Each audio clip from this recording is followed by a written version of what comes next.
Kalau lagi sujud itu perpanjanglah sujudmu dengan banyak berdoa. Jadi kalau doa sujud kan yang diajarin Subhana rabbiyal a'la wa bihamdi, silahkan baca. Tapi habis itu panjangin dengan banyaknya doa. Ya.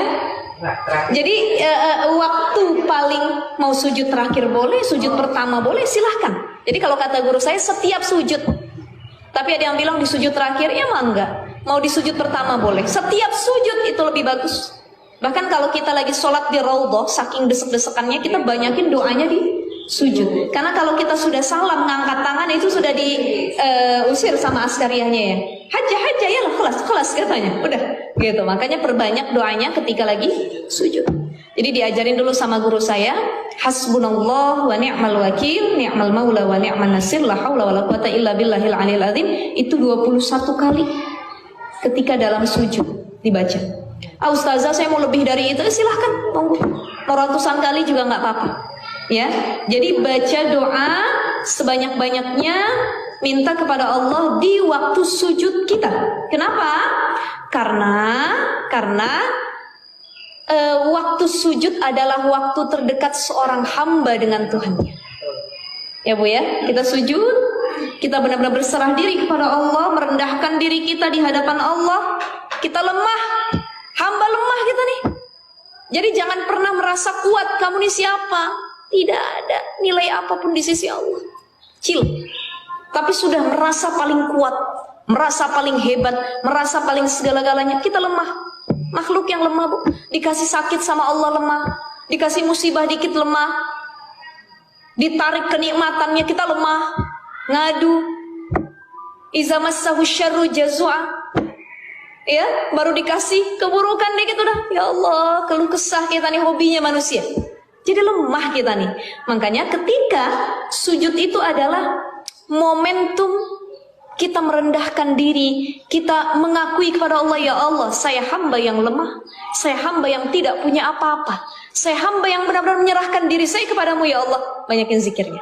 Hasbunallah wa ni'mal wakil, ni'mal maula wa ni'man nasir, la haula wa la quwata illa billahil aliyil azim. Insyaallah ya Bu ya.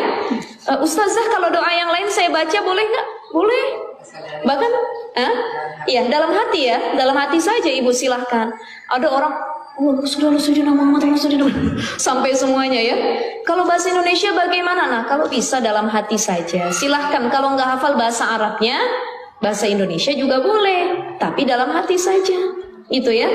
Nah, sekarang juga yang sedang saya amalkan dalam sujud saya itu adalah istighfarnya Nabi Yunus. Istighfarnya Nabi Yunus, la ilaha illa anta subhanaka inni kuntu minadh dhalimin. Itu saya kalau sujud Bu, saya dapat juga dari guru saya sama ya. Itu saya nggak pernah tinggalin sekarang akhir-akhir ini. Sudah hampir kira-kira 6 bulan. 6 bulan.